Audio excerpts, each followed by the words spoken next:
रहमानिर्रहीम अस्सलामु अलैकुम रहमतुल्लाहि व बरकातुहू। नाज़िकाम, आप देख रहे हैं दुनिया मेरे आगे यूट्यूब चैनल और मैं हूं गुलाम नबी मदनी।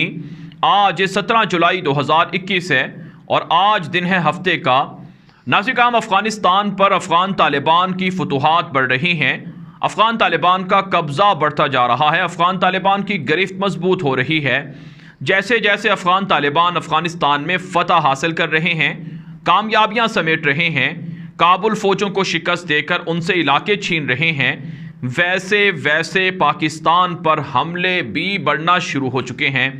जी हाँ नाज़िकाम, पाकिस्तान के ख़िलाफ़ आज एक और बड़ा हमला पाकिस्तान की सालमियत पर, पाकिस्तान के अमन पर और पाकिस्तान की सलामती पर और पाकिस्तान की आवाम पर किया गया है। इस्लामाबाद के अंदर काबुल हुकूमत के जो सफ़ीर हैं, जिनका नाम नजीबुल्लाह अली खेल है, उनकी बेटी को अगवा कर दिया गया है। उन पर टॉर्चर हुआ है, तशद्दुद हुआ है। इस वाक़े के सामने आने के बाद काबुल हुकूमत की वजारत ख़ारजा ने स्टेटमेंट जारी की है और पाकिस्तान पर इल्ज़ाम लगाया है कि पाकिस्तान अफ़गानिस्तान के डिप्लोमेट्स को जो सिक्योरिटी है वो फराहम नहीं कर रहा है और पाकिस्तान अफ़गानिस्तान के जो सफारती अहलकार हैं उनकी फैमिलीज़ की जो सिक्योरिटी है, जो तहफ़्फ़ुज़ है, हिफाजत है, उसे करने में नाकाम रहा है। नाज़िकाम, अफ़गानिस्तान की वजारत ख़ारजा के इस बयान के अंदर पाकिस्तान से मुतालबा किया गया है कि इस वाक़े की इन्वेस्टिगेशन की जाए और ज़िम्मेदारों को कटहरे में लाकर सज़ा दी जाए, वरना पाकिस्तान और अफ़गानिस्तान के डिप्लोमेटिक रिलेशन ख़त्म हो सकते हैं। नाज़िकाम, इस वाक़े के सामने आने के बाद जो पाकिस्तान में काबुल हुकूमत के सफ़ीर हैं, जिनका नाम नजीबुल्लाह अली खेल है, उन्होंने अपने ट्विटर पर एक ट्वीट लिखी है कि मैं इस वाक़े से बड़ा अफसरदा हूँ, मुझे बहुत बड़ा धचका लगा है कि ये वाक़या हुआ, लिहाजा पाकिस्तान के इदारे और हुकूमत इसकी इन्वेस्टिगेशन करें और ज़िम्मेदारों को सामने लाएँ और अफ़गानिस्तान के डिप्लोमेट्स को प्रोटेक्शन और सिक्योरिटी फ़राहम करें। नाज़िकाम, इस वाक़े के सामने आने के बाद भारतीय मीडिया पाकिस्तान के ख़िलाफ़ प्रोपेगेंडा करने लगा है। भारतीय मीडिया चीखो पुकार कर रहा है कि पाकिस्तान के अंदर डिप्लोमेट्स को, सफारती मिशन को अब किसी भी तरह का तहफ़्फ़ुज़ हासिल नहीं है और पाकिस्तान के अंदर अफ़गानिस्तान के सफ़ीर की बेटी को अगवा कर दिया गया है, जो एक शर्मनाक वाक़या है। नाज़िकाम, ना सिर्फ भारतीय मीडिया बल्कि काबुल हुकूमत का मीडिया और सहाफ़ी भी पाकिस्तान के ख़िलाफ़ प्रोपेगेंडा कर रहे हैं कि अफ़गान कौम के लिए शर्म की बात है कि उनके सफ़ीर की बेटी को अगवा कर दिया गया, टॉर्चर किया गया, तशद्दुद का निशाना बनाया गया। पाकिस्तान के हुकाम इस वाक़े की तहकीकात कर रहे हैं कि ये वाक़या हुआ कैसे है और आखिर इस वाक़े के पीछे मुहर्रिकात क्या हैं और इसके नताइज क्या आएंगे और क्यों ये वाक़या करवाया गया है। नाज़िकाम, इस वाक़े से चंद दिन पहले भारत ने भी पाकिस्तान के ख़िलाफ़ इल्ज़ाम लगाया था कि भारत का जो सफारती मिशन इस्लामाबाद के अंदर मौजूद है उसकी जासूसी ड्रोन के ज़रिए से की जा रही है। हालांकि पाकिस्तान ने भारत के इल्ज़ामात को मुस्तरद किया था। फिर नाज़िकाम, इस वाक़े से पहले जो गुज़श्ता 3 दिन की सिचुएशन है उसमें काबुल हुकूमत के जो नायब सदर हैं अमरुल्लाह सालेह, यहाँ तक कि अशरफ गनी, ये दोनों पाकिस्तान के ख़िलाफ़ महाज खोले हुए हैं। अशरफ गनी की हुकूमत पाकिस्तान पर इल्ज़ाम लगा रही है कि पाकिस्तान अफ़गान तालिबान को सपोर्ट करता है, अफ़गान तालिबान की हिमायत कर रहा है, उन्हें असलहा और जो ट्रेनिंग है वो फ़राहम कर रहा है। यहाँ तक कि अशरफ गनी ने तो ये भी इल्ज़ाम लगाया कि पाकिस्तान से तरबियत याफ्ता 1000 के करीब जंगजू और मुजाहिदीन तालिबान की सफ़ों में आकर शामिल हुए हैं। और अमरुल्लाह सालेह ने इल्ज़ाम लगाया कि पाकिस्तान की एयरफोर्स से तालिबान की मदद कर रही है और काबुल की एयरफोर्स को स्पिन बोल्दक का जो कंधार का डिस्ट्रिक्ट है वहाँ ऑपरेशन नहीं करने दे रही। नाज़िकाम, काबुल हुकूमत से तालिबान ने 4 रोज़ पहले स्पिन बोल्दक का इलाका छीना था, जहाँ पर चमन बॉर्डर है, जिसे दोस्ती गेट भी वहाँ पर वाक़े है। यहाँ पर तालिबान ने इस्लामी इमारत के झंडे लहरा दिए, काबुल फ़ौजों को यहाँ से भगा दिया। ये इलाका जैसे ही तालिबान की गिरफ्त में आया है उसके बाद से लेकर अब तक पाकिस्तान के ख़िलाफ़ मुनज़्ज़म साजिश, मुनज़्ज़म मुहिम और प्रोपेगेंडा किया जा रहा है। और पिछले 4 दिनों से पूरी दुनिया के अंदर काबुल हुकूमत, भारतीय मीडिया ये प्रोपेगेंडा कर रहा है कि पाकिस्तान अफगानिस्तान के अंदर अमलन जंग का हिस्सा है। लेकिन नाज़रीन, कल पाकिस्तान के वज़ीर आज़म इमरान खान ने उज़्बेकिस्तान के अंदर अफगानिस्तान के हवाले से जो कॉन्फ्रेंस थी उसमें अशरफ गनी को खिताब करते हुए कहा था कि पाकिस्तान पॉजिटिव रोल प्ले कर रहा है पीस के लिए, अमन के लिए, और पाकिस्तान ने अफगानिस्तान की जंग की वजह से बड़ी कुर्बानियां दी हैं। अफगान तालिबान को मेज़ पर लाया ही पाकिस्तान है, तो कैसे पाकिस्तान पर यह इल्ज़ाम है कि पाकिस्तान अफगानिस्तान के अंदर बदअमनी पैदा कर रहा है। तो बहरहाल नाज़रीन, पिछले 4 दिनों से काबुल हुकूमत झूठा प्रोपेगेंडा पाकिस्तान के ख़िलाफ़ कर रही है, और अब एक और वाक़या ऐसा करवा दिया गया कि जिससे पाकिस्तान दुनिया भर के अंदर शर्मसार हो और पाकिस्तान के ख़िलाफ़ आवाज़ें बुलंद हों, और पाकिस्तान के अंदर जो गैर मुल्की डिप्लोमेट्स हैं, जो सफारती अमले के लोग हैं, मिशन के वाबस्ता लोग हैं, वो परेशान हों और वो अफ़गानिस्तान की जो सफ़ीर हैं उनकी बेटी के साथ जो मामला हुआ उसके बाद वो पाकिस्तान से चले जाएं। नाज़रीन, ये वाक़या किसने किए है और इस वाक़े के पीछे अहदाफ और मकासद क्या हैं, इस पर मैं आगे चलकर बात करूँगा। इससे पहले आपको बैकग्राउंड समझना ज़रूरी है।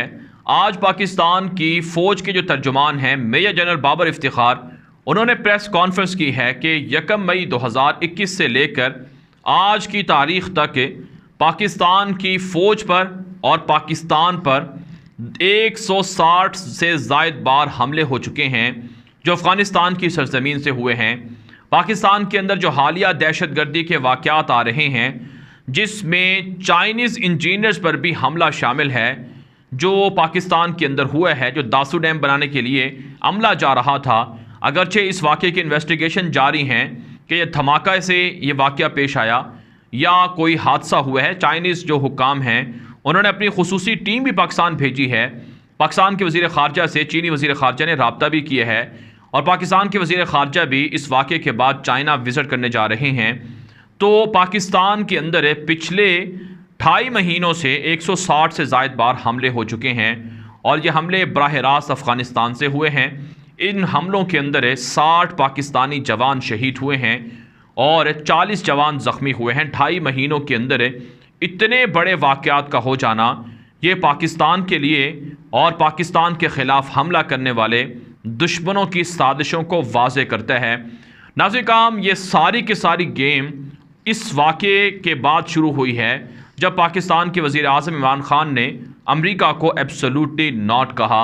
पाकिस्तान से अमेरिका ने मुतालबा किया कि अफ़गानिस्तान की जंग हम ख़त्म तो कर रहे हैं, लेकिन पाकिस्तान हमें फ़ौजी अड्डे दे कि अगर हमें ज़रूरत पड़े तो पाकिस्तान से ड्रोन तैयारों को उड़ाकर तालिबान पर हमला किया जा सके, वहाँ पर ऑपरेशन किया जा सके। पाकिस्तान से अमेरिका ने फ़ौजी अड्डे मांगे और इसके लिए अमेरिका ने CIA के हेड को पाकिस्तान भी भेजा ताकि पाकिस्तान को कायल किया जाए। कि नाज़रीन, पाकिस्तान ने अमेरिका को फ़ौजी अड्डे देने से इनकार कर दिया, अमेरिका को एयर स्पेस इस्तेमाल करने की भी इजाज़त नहीं दी, और अमेरिका के साथ किसी भी तरह का नया मुआहिदा भी नहीं किया।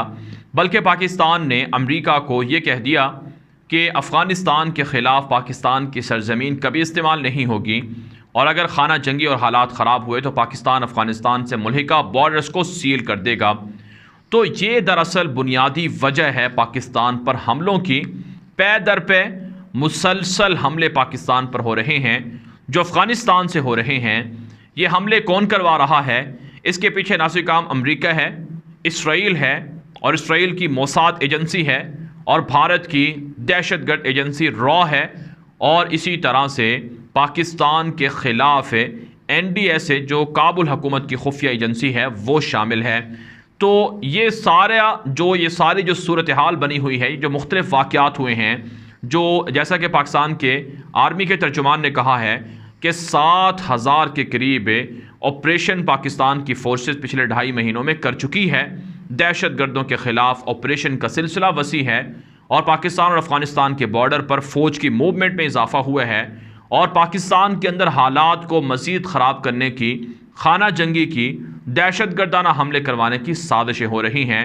तो पाकिस्तान के खुफिया इदारे अलर्ट जारी कर चुके हैं और रिपोर्ट दे चुके हैं कि पाकिस्तान को अफ़गानिस्तान की मौजूदा या जो हालिया सिचुएशन है या जो वहाँ के हालात हैं से बड़ा नुकसान हो सकता है, पाकिस्तान को मुतासर करने की साजिशें हो रही हैं।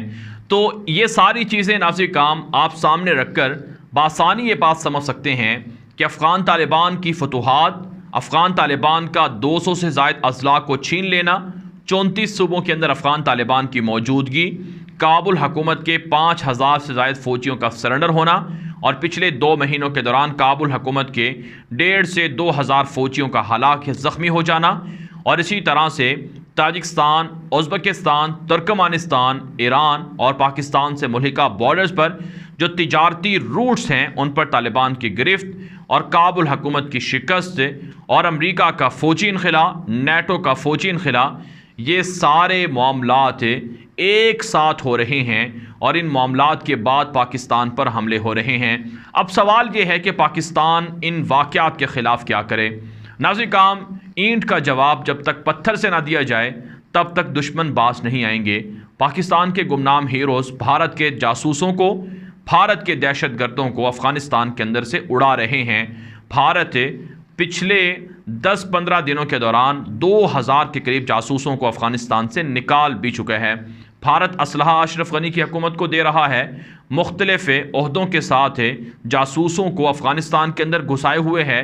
भारत का कौंसल खाना कंधार से, हिलमन से और दीगर जगहों से बंद हो रहा है, भारतीयों को निकाला जा रहा है, उनकी इन्वेस्टमेंट ख़राब हो रही है।